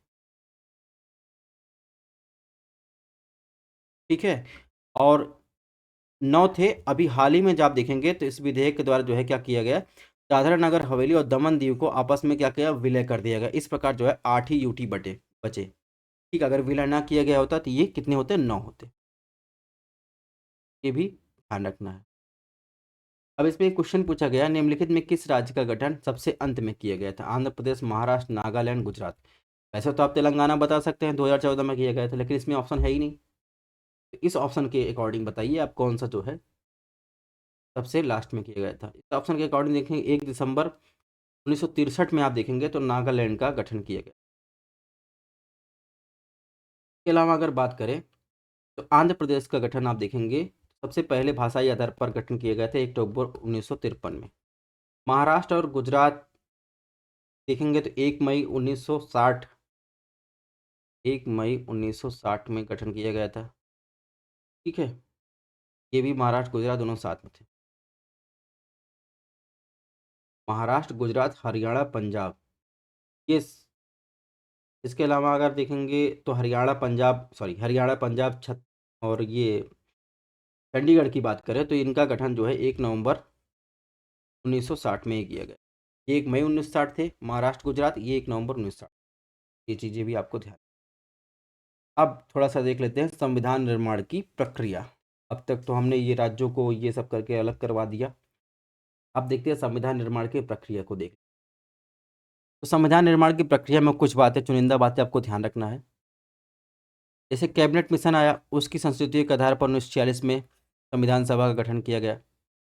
सदस्यों की कुल संख्या 389 निश्चित की। 292 ब्रिटिश प्रांतों से थे, 4 चीफ कमिश्नर्स थे, 93 जो है देसी रियासतों से। ध्यान देने वाली बात यह है कि कैबिनेट मिशन के सदस्य sir Stamford Cripps, Lord Pethick, Lawrence A B Alexander थे। इसके बाद देखेंगे, आप ध्यान रखना, संविधान सभा की पहली बैठक कहाँ और कब हुई? 9 दिसंबर 1946 को संविधान सभा की पहली बैठक बुलाई गई और ये हुई दिल्ली में काउंसिल ऑफ चैम्बर के पुस्तकालय भवन में। और संविधान सभा में सबसे वृद्ध सदस्य थे डॉक्टर सच्चिदानंद सिन्हा। इनको अस्थायी अध्यक्ष बनाया गया और इसमें मुस्लिम लीग ने इस बैठक का बहिष्कार किया, पाकिस्तान के लिए पृथक संविधान सभा की मांग। फिर आया समय 11 दिसंबर 1946 में अब डॉक्टर राजेंद्र प्रसाद को अस्थायी अध्यक्ष के रूप में निर्वाचित किया गया। आप देखेंगे इसमें प्रांतों और देशी रियासतों की बात करें या प्रांतों या देशी रियासतों की बात करें, उनकी जनसंख्या के अनुपात में संविधान सभा में प्रतिनिधित्व किया गया। सामान्यतः क्या था, 10 लाख जनसंख्या पर एक स्थान आवंटित किया गया था। हैदराबाद जो थी एक ऐसी रियासत थी जिसके प्रतिनिधि संविधान सभा में सम्मिलित नहीं हुए। तो ये जो फौजी वाला एरिया है ये आपको ध्यान रखना है, पूछ लेगा ऐसा कौन सा राज्य था जो है संविधान सभा में शामिल नहीं हुआ था, तो ऑप्शन बता देना, हैदराबाद था, उसका मूड नहीं था, वो नहीं आया। फिर इसके बाद जो है फिर पटेल साहब गए, उन्होंने जो है ऑपरेशन फ्लो लॉन्च करके उनको मिला लिया, फिर वो आ गए। उसके बाद जो है प्रांतों का प्रतिनिधित्व मुख्यतः 3 समुदायों जनसंख्या के आधार पर किया गया था, मुस्लिम, सिख और सामान्य, जिसमें मुस्लिम और सिख के अतिरिक्त जो लोग आते थे। संविधान सभा की कार्रवाई की बात करें, 13 दिसंबर 1946 को जवाहरलाल नेहरू द्वारा प्रस्तुत उद्देश्य प्रस्ताव के साथ प्रारंभ किया गया। तो आपको ध्यान रखना है, जो प्रियम्बल हमारा है वो संविधान लागू होने के पहले आया था, लेकिन हालांकि वर्तमान में इसे संविधान का भाग माना जाता है। पी.एन. राव थे वो संवैधानिक सलाहकार द्वारा किए गए संविधान के प्रारूप पर विचार विमर्श करने के लिए संविधान सभा द्वारा 29 अगस्त 1947 से एक संकल्प पारित करके प्रारूप समिति का गठन किया गया था। इसके अलावा अगर बात करें प्रारूप समिति के सदस्यों की संख्या क्या थी, 7 थी, और इस प्रारूप समिति के अध्यक्ष कौन थे, डॉक्टर भीमराव अम्बेडकर। ठीक है, अब इसमें जो 7वां पॉइंट है ये देखिएगा, डीपी खेतान जो थे 1948 में इनकी मृत्यु हो गई। इसके बाद टीटी कृष्णामाचारी को सदस्य बनाया गया और संविधान सभा में अंबेडकर का निर्वाचन पश्चिम बंगाल से हुआ था। तो ये चीज़ें आपको ध्यान रखनी है। बाकी ये 6 पॉइंट आप देख लीजिएगा कि बाबा साहब अंबेडकर के अलावा आप देखेंगे एन गोपाल स्वामी अयंकर, अल्लाद कृष्ण स्वामी अय्यर, कन्हैयालाल मणिकलाल मुंशी, सैयद मोहम्मद सैदुल्ला, एन माधवराव भी शामिल थे, जो बी.एल. मित्र के स्थान पर जो है आए थे। प्रारूप समिति के बाद में आप देखेंगे प्रारूप समिति संविधान के प्रारूप पर विचार विमर्श करने के बाद 21 फरवरी 1948 को संविधान सभा के समक्ष अपनी रिपोर्ट प्रस्तुत करती है। संविधान निर्माण की प्रक्रिया में 2 वर्ष 11 माह 18 दिन लगते हैं। ठीक है, जिसमें अगर पैसा पूछा जाए कितना खर्चा हुआ, RO है, कुछ भी पूछ सकता है कितना खर्चा हुआ, तो 6.4 करोड़ रुपीस खर्चे हुए। 114 दिन बहस चली। 26 नवंबर 1949, ये इम्पॉर्टेंट है, क्वेश्चन इससे पूछे गए थे इस बार स्टेट पीसीएस में। 26 नवंबर 1949 को भारत का संविधान जो है क्या किया गया, अंगीकृत किया गया, और 24 जनवरी 1950 के सदस्यों ने उस पर अपने हस्ताक्षर किए। कुल हस्ताक्षर वास्तविक जो थे 284 थे। 26 जनवरी 1950 को भारत का संविधान लागू हुआ। ठीक है, अब इसमें देखिए यहाँ से क्वेश्चन पूछा था, 1930 में 26 जनवरी को स्वतंत्रता दिवस के रूप में मनाया गया था। इस कारण संविधान लागू होने की तिथि के रूप में इसे चुना गया था। ये कारण आपको मिल गया, क्यों 26 जनवरी 1950 को संविधान लागू किया गया था, क्योंकि 26 जनवरी 1930 को स्वतंत्रता दिवस के रूप में मनाया गया था। उस दिन संविधान सभा का अस्तित्व क्या हो गया, समाप्त हो गया। तो संविधान सभा का अस्तित्व कब समाप्त हुआ, 26 जनवरी 1950, और इसका रूपांतरण 1952 में नई संसद के गठन के साथ अस्थायी संसद के रूप में हो गया। मूल संविधान में 22 भाग 395 अनुच्छेद 8 अनुसूचियां थी। ठीक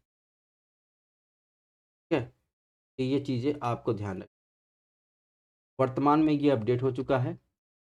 वर्तमान में देखेंगे तो 22 भाग की जगह आप देखेंगे तो 25 भाग हो गए हैं। 395 आर्टिकल की जगह आप देखेंगे लगभग 448 आर्टिकल हो गए हैं, और 8 अनुसूचियों की जगह आप देखेंगे तो 12 जो है अनुसूचियाँ या शेड्यूल हो गया है। और आप देखेंगे तो संविधान सभा द्वारा जो है डॉक्टर राजेंद्र प्रसाद को भारत का प्रथम राष्ट्रपति चुना गया था। ठीक है, अब इससे संबंधित क्वेश्चन देख लें। क्वेश्चंस क्या देखेंगे ये तो आपको पता ही है, बहरहाल देख भी लेते हैं। इसे पूछा है, निम्नलिखित में कौन सी प्रसिद्ध महिलाएं कैबिनेट मिशन योजना के अनुसार 26 जुलाई 1946 को गठित संविधान सभा में सम्मिलित थी। अम्मू रामा स्वामीनाथन, बेगम एजाज रसूल, सुनीता कृपलानी, राजकुमारी अमृत कौर। ये बताइए इसमें।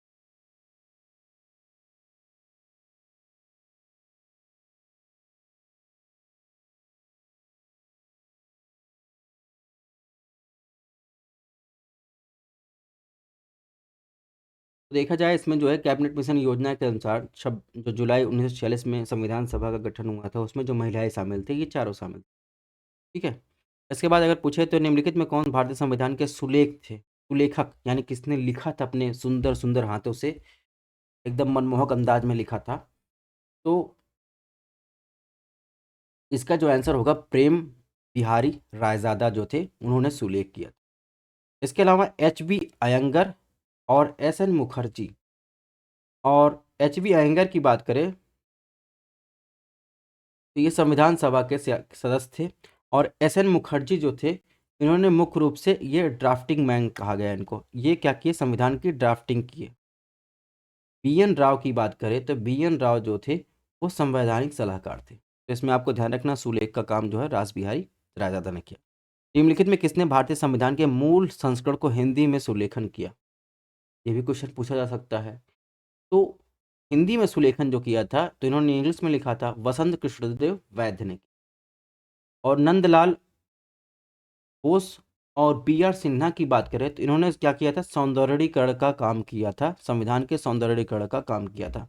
और प्रेम बिहारी रायजादा ने क्या किया था, मूल जो संविधान था उसके सुलेख का काम किया था। ये चीजें भी आपको ध्यान रखना। नेक्स्ट क्वेश्चन की बात करें, इसमें पूछा भारत के संविधान सभा के संदर्भ में निम्नलिखित कथनों पर विचार कीजिए। इसकी प्रथम बैठक बंबई में संपन्न हुई थी। 11 सितंबर 1946 को डॉक्टर राजेंद्र प्रसाद संविधान सभा के स्थायी अध्यक्ष निर्वाचित हुए थे। इसमें देखेंगे ऑप्शन एक जो है गलत है, क्योंकि प्रथम बैठक आप देखेंगे 9 दिसंबर 1946 को, 9 दिसंबर 1946 को आप देखेंगे कहाँ हुई थी, नई दिल्ली में, बम्बई में नहीं हुई थी। इस प्रकार इसमें ऑप्शन बी जो हो जाएगा सही गया। नेक्स्ट क्वेश्चन की बात करें, पूछा संविधान सभा के संदर्भ में निम्नलिखित कथनों पर विचार कीजिए। इसमें देशी रियासतों को उनकी जनसंख्या के अनुपात में प्रतिनिधित्व दिया गया था। ऑप्शन दो, सामान्यतः 1 लाख की जनसंख्या पर एक स्थान आवंटित किया गया था। अभी मैंने बताया 10 लाख की जनसंख्या पर जो है एक स्थान दिया गया था संविधान सभा में। तो इस प्रकार इसमें ऑप्शन जो दो दो जहां होगा वो गलत हो जाए। तो दो अगर गलत हो गए दोस्तों, बचा कौन सा, ऑप्शन ए। क्वेश्चन नंबर 16 देखते हैं। इसमें पूछा है निम्नलिखित में कौन सी रियासत थी जिसके प्रतिनिधि संविधान सभा में सम्मिलित नहीं हुए थे। अभी हमने बात की हैदराबाद जो थे वो नहीं सम्मिलित हुए थे, वो बाद में जो है पटेल साहब गए, कान पे बंदूक रख के सम्मिलित करवा लिया था। इसके बाद क्वेश्चन नंबर 17, निम्नलिखित में संविधान सभा में प्रांतों का प्रतिनिधित्व मुख्यतः किन समुदायों की जनसंख्या के आधार पर किया गया था, मुस्लिम, सिख, सामान्य। तो अभी हमने बताया कि संविधान सभा में जो प्रांतों का रिप्रेजेंटेशन था उसमें तीनों समुदायों को शामिल किया था, सिख, मुस्लिम और अन्य कास्टों, अन्य लोगों को भी शामिल किया गया था। तो इस प्रकार इसमें देखेंगे, इसमें जो है ऑप्शन ए यानी 1 2 3 सही हो जाएगा। नेक्स्ट क्वेश्चन की बात करते हैं, पूछा भारत का संविधान कब अंगीकृत किया गया। ठीक है, चलिए बताइए कब।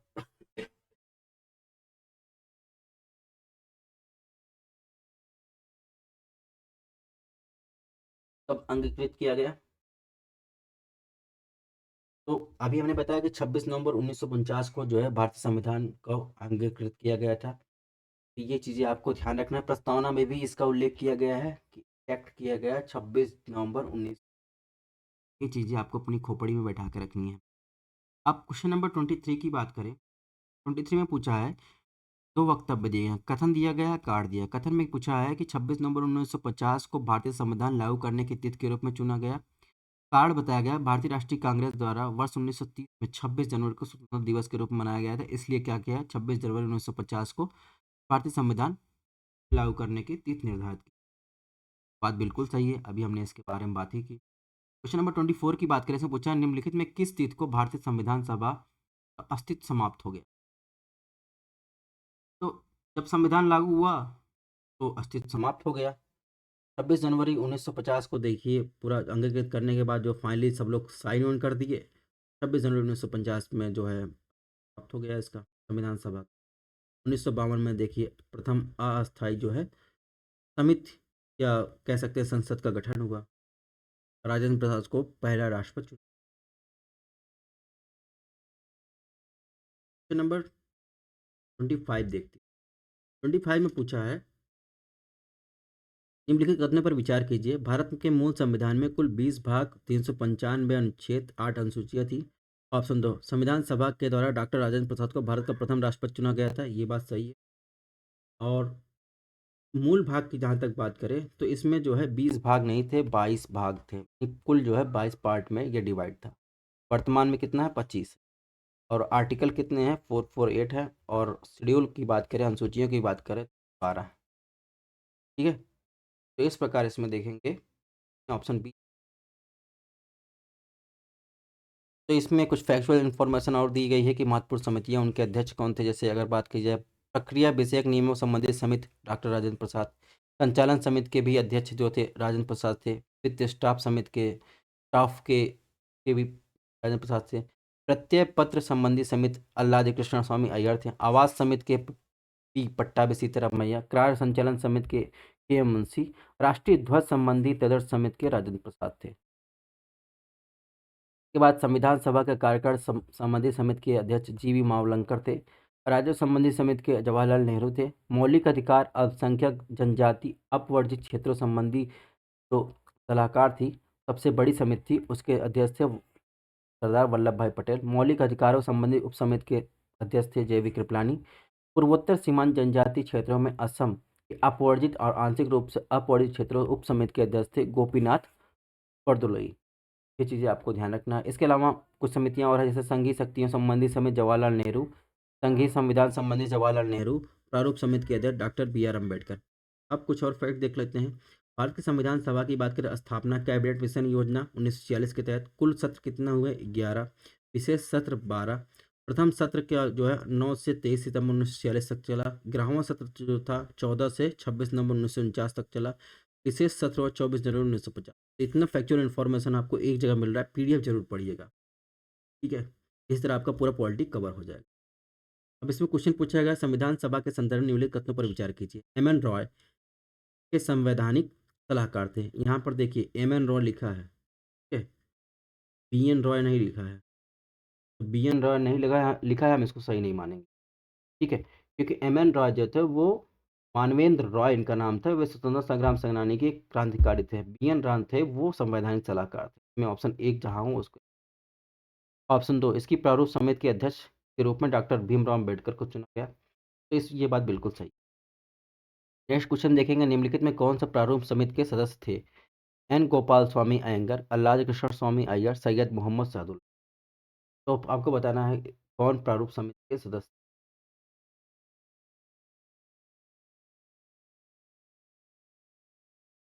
तो इसमें गोपाल स्वामी अयंगर, सैयद मोहम्मद सादुल्ला जो थे ये प्रारूप समिति के सदस्य थे, आपको ध्यान।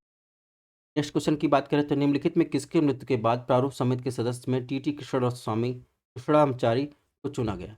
अभी मैंने बताया कि DP खेतान जो थे प्रारूप समिति के की मृत्यु हो गई थी 1948 की, उनको चुना गया था, ठीक है। प्रारूप समिति ने संविधान के प्रारूप पर विचार विमर्श करने के बाद कब संविधान सभा के समक्ष अपनी रिपोर्ट प्रस्तुत। क्वेश्चन का आंसर दी फरवरी 1948 में जो है उन्होंने जो है अपना रिपोर्ट जो है संविधान सभा के पास रखा था। नेक्स्ट क्वेश्चन की बात करें, उससे पूछा है संविधान सभा की निम्नलिखित किस समितियों का अध्यक्ष डॉक्टर राजेंद्र प्रसाद द्वारा की गए थे। प्रक्रिया विषयक नियमों संबंधी समिति, वित्त स्टाफ समिति, प्रत्यय प्रपत्र संबंधी समिति। अभी इसका समिति के अध्यक्ष थे अल्लाद कृष्ण स्वामी अय्यर, ना कि बाबू राजेंद्र प्रसाद। में 1 और 2 हो जाएगा। निम्नलिखित में कौन सुमेलित है। संविधान सभा की समिति अध्यक्ष, राज्यों संबंधी समिति जवाहरलाल नेहरू, मौलिक अधिकार संबंधी समिति वल्लभ भाई पटेल, मौलिक अधिकारों संबंधी उप समिति JB कृपलानी, उपयुक्त समिति। तो देखेंगे इसमें लगभग ये लगता है कि सभी मिलान जो है अपने आप में एकदम पर्याप्त सुमेलित है। नंबर 29 देखते हैं, इसमें पूछा है संविधान सभा में पूर्वोत्तर सीमांत जनजाति क्षेत्रों और असम के अपवर्जित के और आंशिक रूप से अपवर्जित क्षेत्रों संबंधी उपसमिति के अध्यक्ष कौन थे। तो मैंने बताया लास्ट में गोपीनाथ बरदोलई थे ये पूर्वोत्तर से सम। अब थोड़ा सा बात कर लेते हैं भारत के प्रतीक चिन्ह। इससे जो है RO में 2014 में क्वेश्चन आए हैं, 2013 में क्वेश्चन आए हैं, ये भी चीज़ें आपको ध्यान। तो राष्ट्रीय ध्वज की बात करते,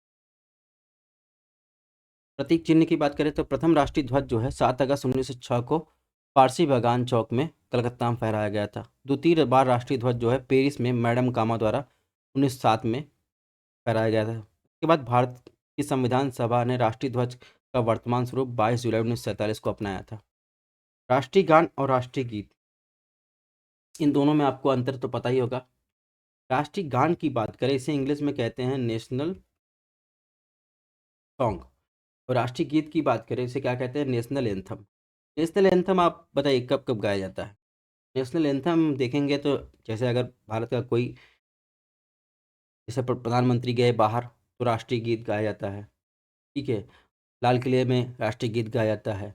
राष्ट्रीय गीत है क्या? आशा करते हैं आप लोगों को पता होगा। राष्ट्रीय गीत राष्ट्रीय गीत में आप वंदे मातरम मत गा के चले आइएगा। राष्ट्रीय गीत होता है जनगण मन अधिनायक जय है। ठीक है, ये है राष्ट्रीय गीत, नेशनल एंथम, जो रिपब्लिक डे पर इंटरनेशनल जब टूर होते हैं वहाँ पर गाया जाता है। ठीक है, भारत के प्रतिनिधि जाते हैं, राष्ट्रपति जाता है, और हर जगह जो है जहाँ भी राष्ट्रीय गीत नेशनल एंथम की बात होती है वो गाया जाता है। कोई कार्यक्रम की शुरुआत होती है वहाँ पे गाया जाता है। ठीक है, अब बात करें तो राष्ट्रीय गीत की या नेशनल एंथम की, तो संविधान सभा ने राष्ट्रीय गीत को 24 जनवरी 1950 को अपनाया। नेशनल सॉन्ग की बात करें तो भारत की संविधान सभा ने राष्ट्रीय गान को 24 नवंबर 1950 को अपनाया। अब बात करेंगे राष्ट्रीय गीत या नेशनल सॉन्ग क्या है। वंदे मातरम जो है हमारा जो है क्या है, नेशनल सॉन्ग है। ये भी आपको इस संबंधित क्वेश्चन दिया गया है कि राष्ट्रीय ध्वज के संबंध में विचार कीजिए। प्रथम राष्ट्रीय ध्वज 7 अगस्त 1906 को पारसी बागान चौक ग्रीन कलकत्ता में फहराया गया। भारत की संविधान सभा ने राष्ट्रीय ध्वज का वर्तमान स्वरूप 24 जनवरी 1950 को अपनाया। ठीक है, तो आपको बताना है कौन सा कथन सही।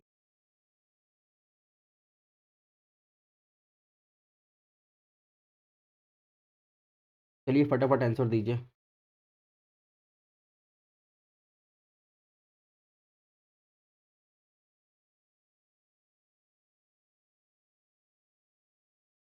तो इसमें जो आंसर होगा, पहला ऑप्शन सही है, दूसरा देखेंगे दूसरा गलत है। संविधान सभा ने राष्ट्रीय ध्वज का वर्तमान स्वरूप जो इसमें दिया गया है 24 जनवरी 1950 को अपनाया, ये बात गलत है। ऑप्शन ए जो हो जाएगा वो सही हो।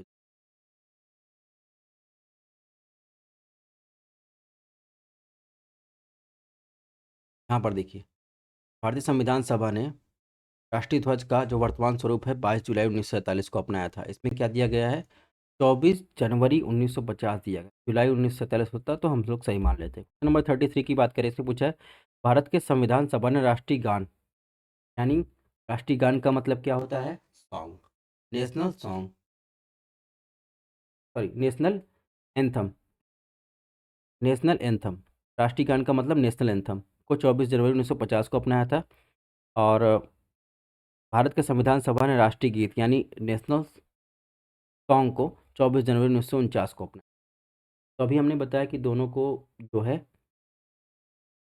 साथ में ही अपनाया गया था, तो इसमें ऑप्शन ए जो हो जाएगा सही। अगर यहाँ 24 जनवरी 1950 होता तो ये भी सही होता। ध्यान रखिएगा, राष्ट्रीय गान का मतलब नेशनल एंथम, राष्ट्रीय गीत का मतलब नेशनल सॉन्ग, इसमें ऑप्शन ए सही हो जाएगा।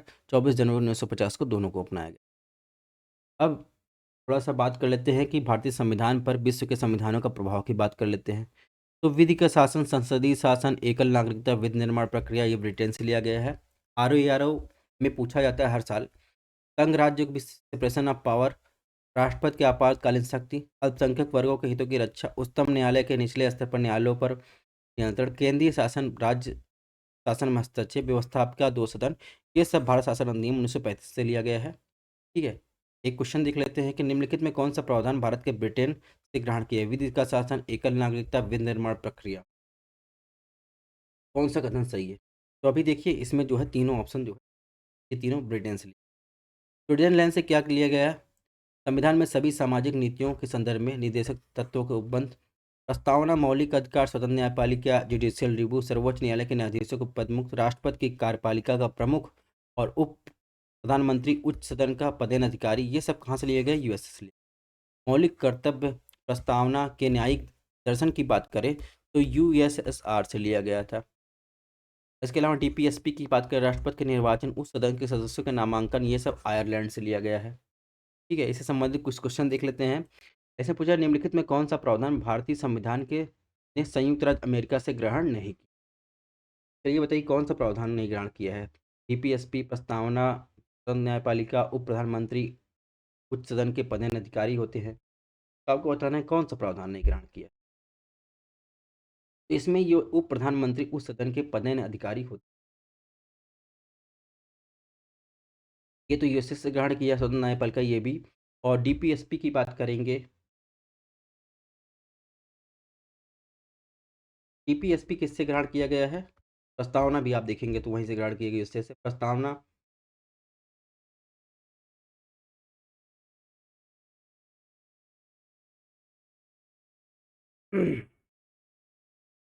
इसमें ऑप्शन ए जो है सही हो जाएगा। निदेशक तत्वों का उपबंध जो है ये यूएसएस से नहीं लिया गया है। ठीक है, यहाँ पर देखिए निदेशक तत्वों का उपबंध कहाँ से लिया गया? आयरलैंड से लिया गया। नेक्स्ट क्वेश्चन की बात करें, निम्नलिखित कथनों में कौन सा प्रावधान भारतीय संविधान ने आयरलैंड से ग्रहण नहीं किया गया है? तो आयरलैंड से डीपीएसपी लिया गया है। प्रस्तावना में न्यायिक आदर्श, राष्ट्रपति का निर्वाचन, उस सदन में सदस्यों का नामांकन। तो आपको बताना है इसमें कौन सा जो है ग्रहण नहीं किया। चलिए आंसर दीजिए। अभी हमने बताया प्रस्तावना में जो न्यायिक आदर्श है ये कहाँ से लिया गया है? यूएसएसआर। ठीक है, पूर्व सोवियत संघ से लिया गया है। ये चीज़ें अब आपको ध्यान। इसके अलावा बात करें तो फ्रांस से क्या लिया गया? स्वतंत्र व्यवस्था, स्वतंत्रता, समानता, बंधुत्व की सिद्धांत जो प्रस्तावना में हमारे है, तो फ्रांस के रिवोल्यूशन या फ्रांस के क्रांति से लिया गया है। इसके अलावा सशक्त केंद्र, संघीय व्यवस्था, शक्तियों का सेपरेशन ऑफ पावर, ऑफिस शक्तियाँ केंद्र में निहित होती हैं, राज्यों में राज्यपाल का केंद्र की नियुक्ति, यानी कठोर संघीय व्यवस्था जो है कहाँ से? कनाडा से अपनाया गया। समवर्ती सूची, व्यापार वाणिज्य संबंधी प्रावधान ऑस्ट्रेलिया से लिया गया है। आपातकालीन उपबंध जो है जर्मनी के वाइमर संविधान और 1935 के भारत सरकार अधिनियम से लिया गया है। इसके अलावा संविधान संशोधन का प्रावधान, उस सदन में सदस्यों का निर्वाचन, ये कहाँ से लिया गया? साउथ अफ्रीका से लिया गया है। विधि द्वारा स्थापित प्रक्रिया, ये जापान से लिया गया है। तो ये चीज़ें आपको ध्यान रखना है। पीडीएफ आप लोग जरूर पढ़िएगा, फिर से रिक्वेस्ट कर रहे हैं। अब इसी संबंधित कुछ क्वेश्चन को देख लेते हैं। क्वेश्चन की बात कैसे पूछा है, निम्नलिखित में कौन सा प्रावधान भारतीय संविधान ने कनाडा से ग्रहण नहीं किया है? एक सशक्त केंद्र के साथ संघीय व्यवस्था, ये तो ग्रहण किया है। अवशिष्ट शक्तियाँ केंद्र के हस्तांतरण, तो आप देखेंगे। इसके अलावा राज्यों में राज्यपाल के केंद्र की नियुक्ति, ये भी ग्रहण किया है। ठीक है, अवशिष्ट शक्ति केंद्र में हस्तांतरण, ये भी ग्रहण किया। गणतंत्र व्यवस्था की बात करें तो गणतंत्र व्यवस्था या स्वतंत्रता, समानता, बंधुत्व की भावना, ये फ्रांस की क्रांति से आया है, ये फ्रांस से लिया गया है। तो इसमें जो है ऑप्शन जो सही होगा, इसमें ऑप्शन डी सही होगा। 39 की बात करें, निम्नलिखित में कौन सा प्रावधान भारत से ऑस्ट्रेलिया से ग्रहण किया? समवर्ती सूची, व्यापार वाणिज्य संबंधी प्रावधान, आपातकालीन प्रावधान। आपातकालीन प्रावधान की बात करें तो जर्मनी के वाइमर से लिया गया है। इसके अलावा भारत सरकार अधिनियम 1935 से लिया गया है। तो 3 को एलिमिनेट कर दीजिए, बचा 1 और 2, यानी ऑप्शन जो है इसमें 1 सही हो जाएगा। ठीक है, लास्ट क्वेश्चन को देखते हैं। इसमें पूछा, निम्नलिखित में कौन सा प्रावधान भारत के दक्षिण अफ्रीका से ग्रहण किया गया? संविधान संशोधन का प्रावधान, विधि द्वारा स्थापित प्रक्रिया, उच्च सदन के सदस्यों का निर्वाचन। तो जहां तक विधि द्वारा स्थापित प्रक्रिया की बात है, ये कहाँ से लिया गया है? रूल एस्टेब्लिश्ड बाय लॉ की बात जहाँ तक है वो जापान से लिया गया है। इसके अलावा 1 और 3 जो है यह आप देखेंगे साउथ अफ्रीका से लिया गया है। तो इस प्रकार इसमें ऑप्शन बी जो हो जाएगा सही। तो इस प्रकार हमारा आज का जो पॉलिटी का पहला क्लास कंप्लीट हुआ। नेक्स्ट जो हम देखेंगे प्रस्तावना से देखेंगे। ठीक है, उसमें फंडामेंटल राइट तक हम लोग कवर करेंगे। Thanks for watching. अगर क्लासेस पसंद आई हों थोड़ी सी भी, तो आप चैनल को सब्सक्राइब कीजिएगा। डेली क्लासेस चलेंगे। इसके अलावा हमारे जो है PYQ की सीरीज चल रही है, यूपीएससी जो है, यूपीपीसीएस आर के लिए, जिसमें 2013 के, 2014, 2016 आज तक जितने भी क्वेश्चन पेपर हुए हिंदी और जीएस दोनों के सॉल्व करवाए जा रहे हैं। मिलते हैं नेक्स्ट क्लास में।